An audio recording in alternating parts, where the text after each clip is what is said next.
ลองจูดเบิ่งได้ละบ่แบบหักษาแล้วก็เอาไว้บอนเดียวหันจังจูดจะสิกวดไปพุ่นบ่โดยเอาเทื่อละอันทอดเทื่อละอันเขาว่าอารมณ์ดีแท้ผู้บ่าวหักแล้วปูเด้อ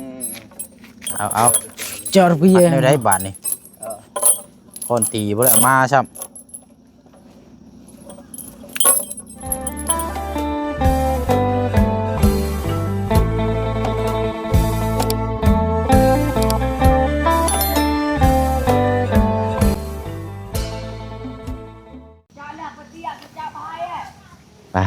วันเวลาบ่ได้รอท่าภัยแต่ละมื้อแต่ละวันนี่แป๊บเดียวเนาะแต่ว่ากะคือเก่าพี่น้องเนาะมาพบมาเจอกันอีกอยู่สถานที่ของทางที่ดินของทางอาเจืองน้องห้างอีกคือเก่าพี่น้องเนาะเพราะว่าเฮาจะมาติดตามเรื่องกระตูบบัดนี้พี่น้องเนาะเรื่องกระตูบเพราะว่ารอบเที่ยงกันก็ได้เอาอันเสาที่นี่แล้วพี่น้องมั่างเอาดื้ออันว่าครัวนะบางทีเฮาย่างมาได้ซองแล้วก็ยังเหลืออีกซองเนาะอีกซองนี่รอทั้งพออาเจืองก่อนเรามาแล้วถามพอเราให้ก็เป็นว่าเอาตัวนั้นแล้วพี่น้อยมันจังบ่ได้ลื้อต่อกระตุบน้อยฮั่นถามว่าเราบ่ให้ก็จำเป็นต้องได้ลื้อเอาตัวเสานั่นแหละพี่น้อยเนาะจะมาปลุกอยู่นี่แหละพี่น้อยพอได้นอนอยู่นี้ป่านนี้บ่ต้องไปใส่เข้าห้องน้ำห้องในอยู่ป่าอยู่ดอนแดนไปรถมันใกล้ยุงกับสิกัดเนี่ยจักน้อยได้เนาะเอาพอดีว่าพบเจอกันกับพอดีว่ามีนัดหมายพี่น้องเนาะทางบ่เชียงไปสั่งไม้มาจะมาต่อเติมที่ไหนพี่น้องจำนวนหนึ่งเนาะตามงบที่ทางแม่ใจดีเพิ่นฝากมาเนาะพี่น้องเนาะกับทักทายสบายดีและสวัสดีพ่อแม่พี่น้องเบิร์ดสุขุสุคนเด้อพี่น้องเนาะมาพบมาเจอกันอีกคือเก่าเนาะก็เขามาหับมาชมกันนี่แหละพี่น้องเนาะมาติดตามเบิ่งน้ำกันเนาะสำหรับทางครอบครัวของทางอาเจืองตอนนี้ก็จะดำเนินการตัวนี้แล้วพี่น้องเนาะอัปเดตให้พี่น้องติดตามเบิ่งน้ำกันสำหรับทางปลูกสร้างตัวนี้เนาะแล้วก็สิถามทางน้องซอนน้ำพี่น้องถ้าน้องซอนว่างก็สิให้น้องเพิ่นมาจับบายช่วยกันเนาะหรือว่าจาก2-3คนนี่ก็ถ้าเครื่องครบก็แม่นว่ามื้อเดียวก็น่าจะแล้วนะพี่น้องเนาะเอาเดี๋ยวเฮาตัวนี้ก็ไม้เนาะเดี๋ยวเพิ่นตามมาพี่น้องไม้บ่เชิงไปสั่งไม้48มีอยู่8โตเนาะราคาก็โหดอยู่พี่น้องเนาะตามความยาวความสั้นเนาะไม้มันก็แพงส่วนนี้ก็เอาแล้วก็พอดีเนาะมีข่าวดีมาเพิ่มน้ำแน่พี่น้องเนาะจากทางแม่ใจดีแม่คนเก่าคนเดิมเนาะมื้อเช้านี้ก็ทางแม่เพิ่นจะทดซอยงบตัวที่ว่าจะยกย้ายเริ่มต่อเติมตัวนี้แหละพี่น้องเนาะ 4,000 บาทแต่วันนี้กับทั้งแม่เพิ่นว่าอยากให้ใส่ผ้ากระจาดก็เลยฝากมาเพิ่มอีก 1,000 บาทเนาะเท่ากับมี 5,000 แล้วก็หักค่า%ออกไปก็สิเหลืออยู่ 4,000 ปลายเนาะ 4,800 หรือว่า 4,900 น้อยๆประมาณนี้แหละพี่น้องเนาะเพราะเพิ่นก็หักค่าธรรมเนียมไปถือว่าเป็นข่าวดีเนาะมาเพิ่มบัดนี้ก็เฮาติดตามเบิ่งนำกันบัดนี้พี่น้องเนาะว่าสิจังใดยังคิดบอกอยู่ได้ว่าสิปลุกอยู่ไสเด้บ่เนาะ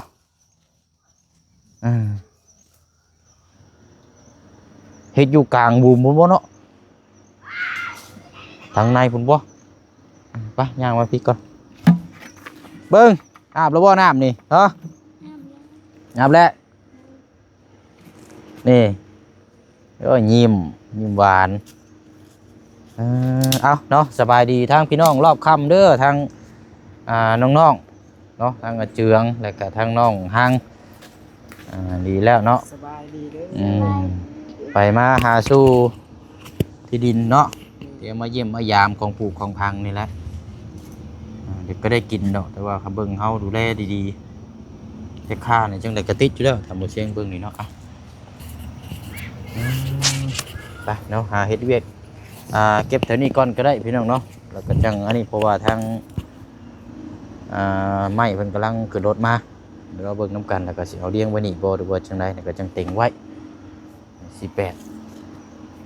ไปมาพี่ก็ได้เดี๋ยวทางน้องสอนจับพี่น้องเป็นจังไดเนาะ ยังอยู่ในช่องหน้าช่องหลังอยู่แท้นี่เลยเอาเอ้ยเห็นนี่ได้เสียบาทนี่และอันบ่ได้ไปน้ำก็แสดงความยินดีกับหมู่น้ำเมื่อวานนี่ โดย บอกเราแน่ โดยเมื่อพายช้อนเลย อย่าตื่นเปล่า ยินดีน้ำเด้อเนาะ เชียตาต้นใช้โลยเมื่อลุหน้ายงมือช่วย ดดใหม่บ่เนาะคำคูณแล้วเห็นบ่ ต้นโอเคโลยนุ่มโลยเมื่อให้นุ่มโลยพูดเอ้ย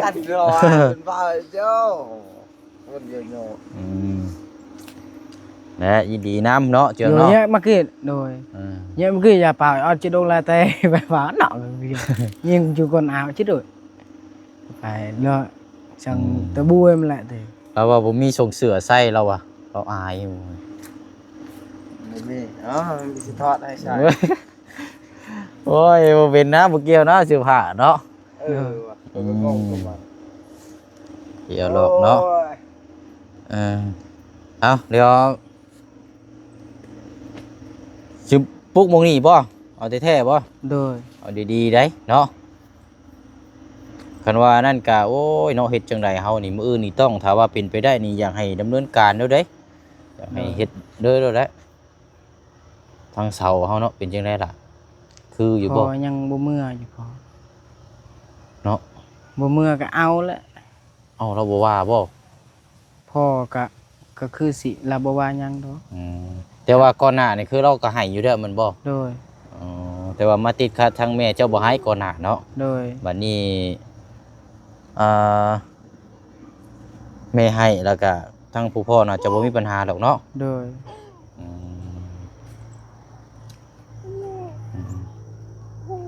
มบ่แน่เดี๋ยวลองพังเบิ่งอีกบ่แรงเนาะคันเกิดเรามาเจ้าก็ถามเราเบิ่งอีกเทื่อนึงเด้อ โดย เท่านั้นก็มื้อเช้านี่เฮาแบกมาแล้วก็มาพังเลยแล้วเนาะ โดย มาขุดเลยเพราะว่าไม้นี่บ่เชียงกำลังสั่งมาอยู่แล้วก็กับตะปูนํ โดย แล้วก็มาวัดมาตอกมาขึงไว้เลยบัดนี้คมกว้างคมยาวนี่สิเอาตามไม้48ไม้48นี่มันยาวอยู่5เมตรแต่บัดนี้อ้ายได้ว่าจะเอากว้างนั่น3ยาวนั่น2เมตร โดย ได้อยู่บ่ ได้ นี่ยาวไปนี่2เมตรแต่ว่ากว้างนั่น3เพราะว่าไม้นี่เฮาตอกแล้วเฮาสิได้ตัดออก โดย นะตัดออกแล้วก็อีกตัว2เมตรเฮาก็สิได้ใส่อีกข้างหนึงครับมันจังบ่เสียหายหยังหั้นนะ โดย เพราะว่าของครัวเขาบ่ต้องเฮ็ดใหญ่ปานใดก็ได้เนาะเฮ็ด3ได้อยู่ชั่วคราวซื่อนะ โดย เป็น3คูณ2นี่ก็ถือว่าโอ้ใหญ่แล้วยืนทีมองทำบักหลายืนอยู่ฮะไปเนาะทางน้องสอนคันว่านั่นก็คันมื้ออื่นคันเจ้าบ่ได้ไปใช้ก็ทางนี้ก็ได้เด้อล่ะเด้อจะบายนํกัน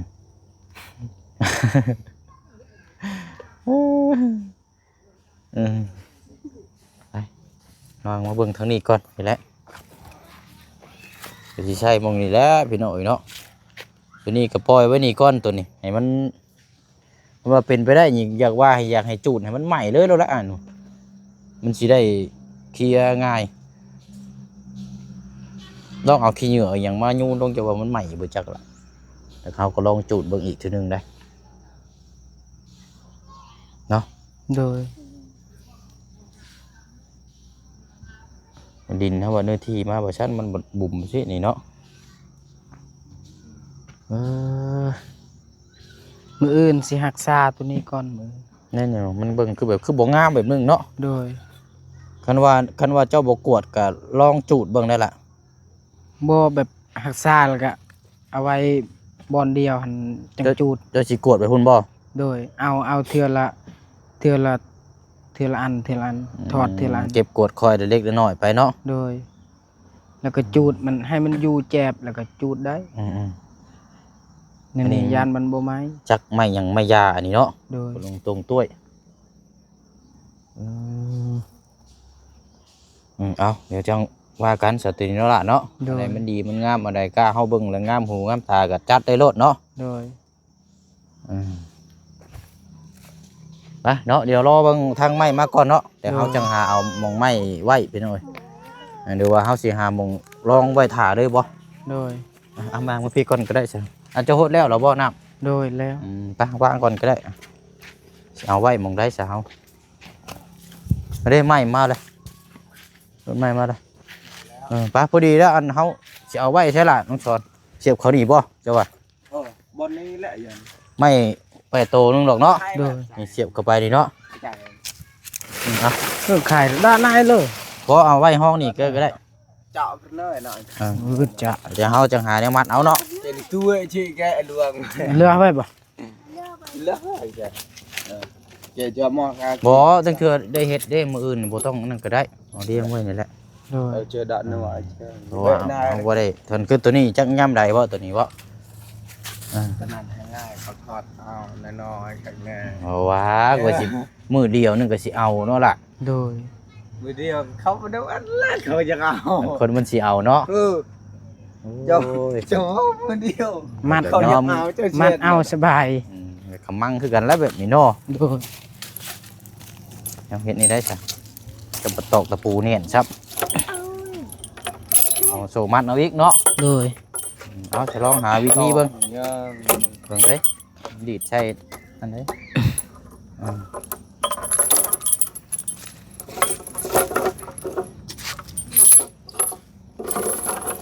เปิดจุดไหนเปิดจุดไหน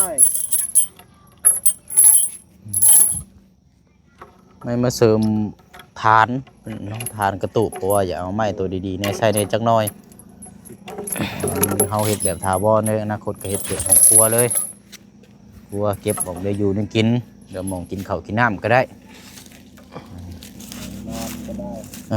เอามาแล้วเนาะ ไปเข้าไป แล้วมาแล้ว ไปเข้าไป จักแปดโตพี่หน่อยพอบ่พอกันจังว่ากันในบาทนี่หาเก็บหาสอดเอานั่นแหละพอได้มาต่อเติม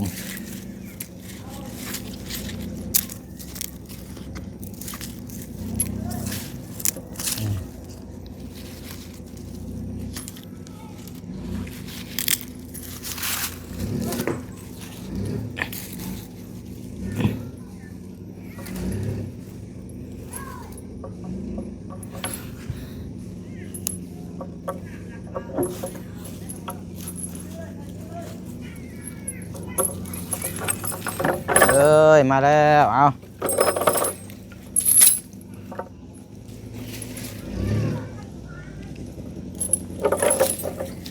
พูดละถอยเข้าไปในพูดละ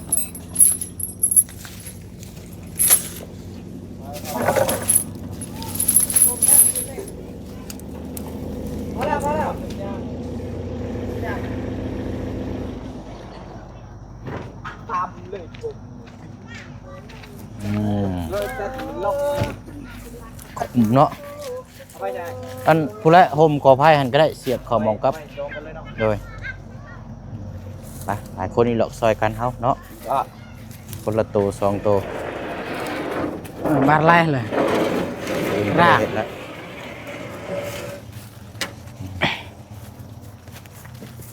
ไป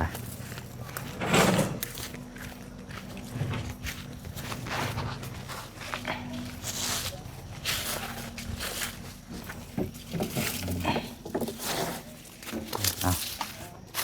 ไปอีกแล้ว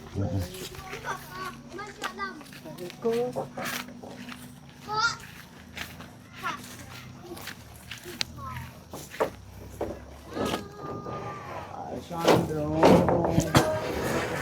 ชันแทนเขาไป เรียบไปเกี่ยวชอบ ฉันขอใจเกินแต่เขา ว่าอารมณ์ดีแท้ผู้บ่าว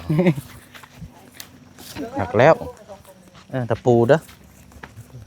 ตะปูกับบิน ลง ถึง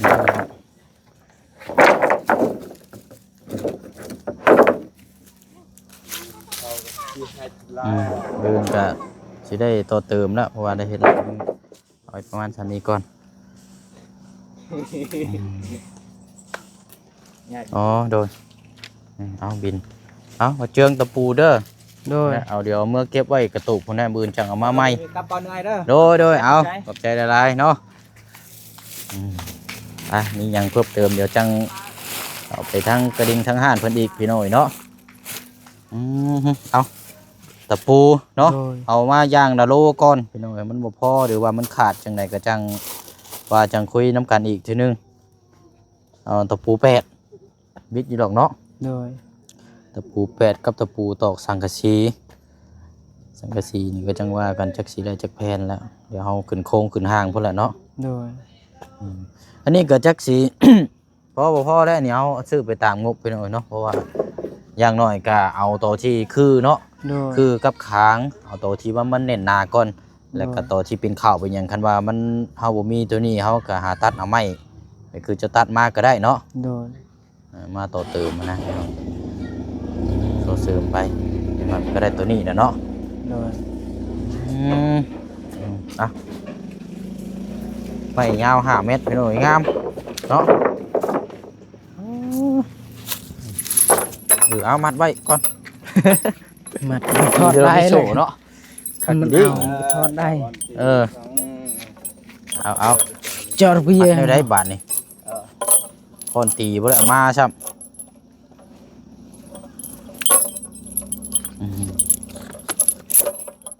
ได้บ่มัดพอนั่นชื่อหันแล้วเนาะ มัดให้ควันซื่อๆก็ได้ ให้มันคือจะ ได้ ได้ ให้มันคือบ่มัดซะบ่ โดย โอ้ย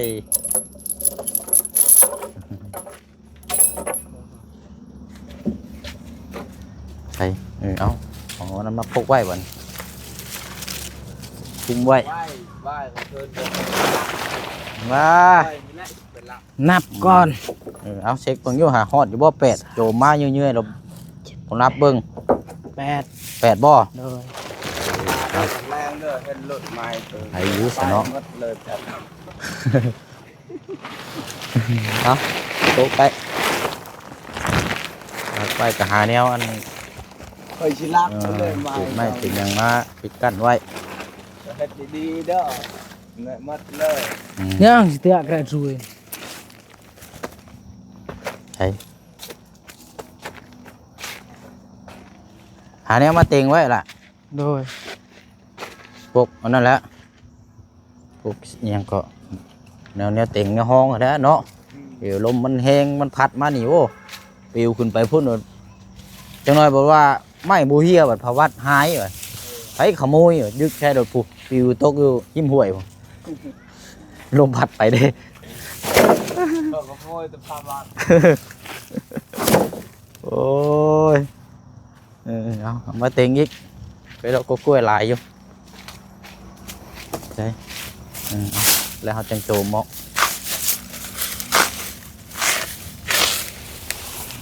กันไว้ไอ้เนี่ยยันลมพัดลมอย่างเนาะ การ โอเคเอาไล่แล้วเนาะ โดย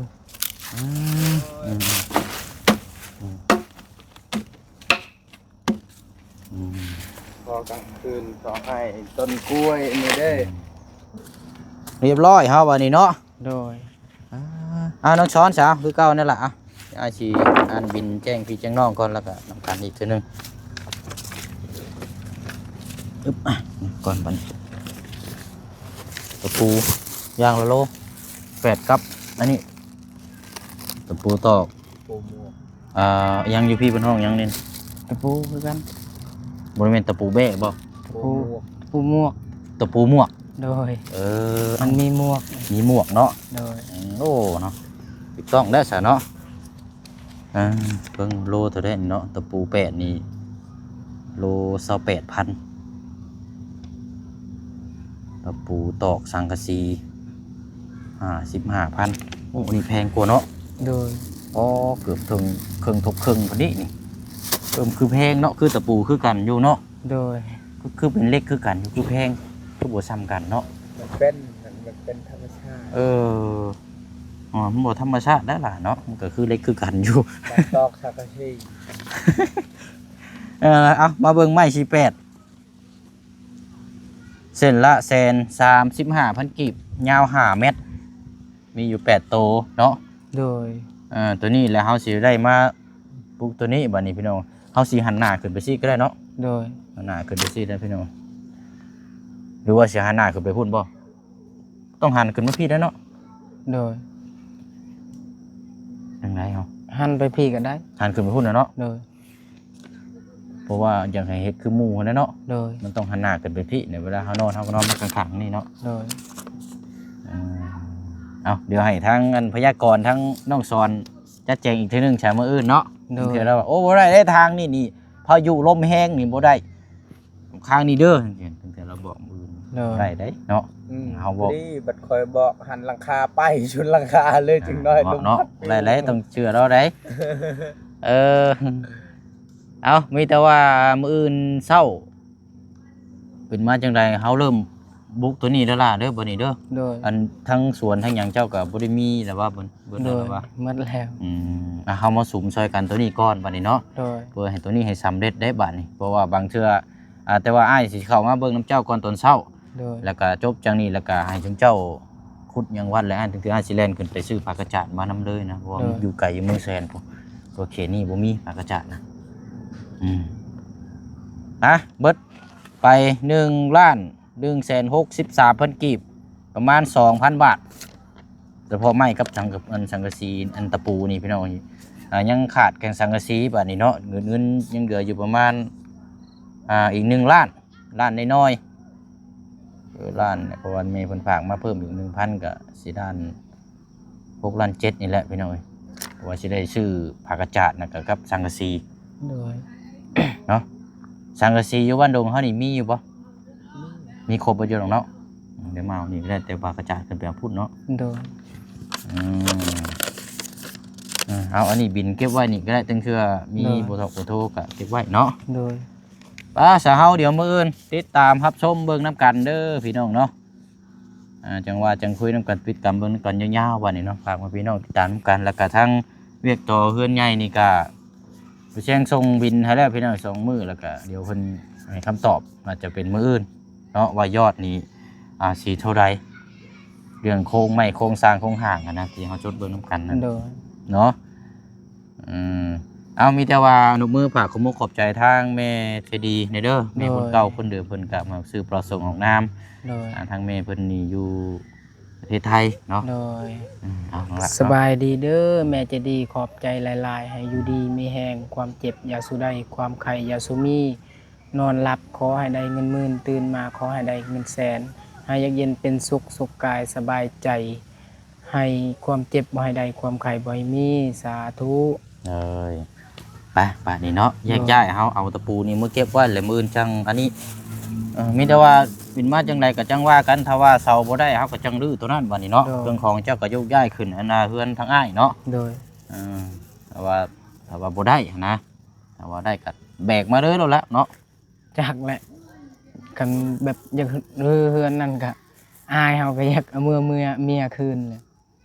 แล้วอะ โมเมนต์อันกระตุกนะกระตุกจุ่มเจ้านอนครับ กันอยากเฮือนนั่นต้องนอนเฮือนอายเขา มาพีเลยตอกใส่ตะปู โอ้ เอา มันบ่ได้หรอกมันทาง บ่ได้มันเบี้ยว มันเบี้ยว